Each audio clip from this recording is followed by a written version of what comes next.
I'm Antelope, and today we will be taking a quick look at some strange noises recorded in Tallahassee, Florida. Let's begin.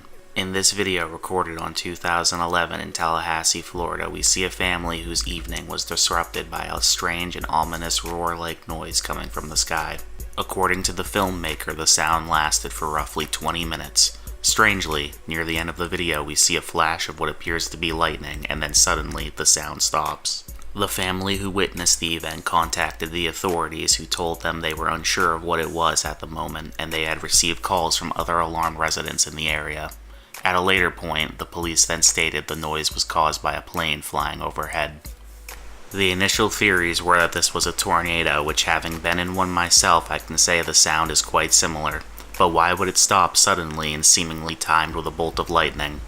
Also, if it was a plane as the authorities stated, why would it have been roaming the area for such a long period of time and stop abruptly as it did?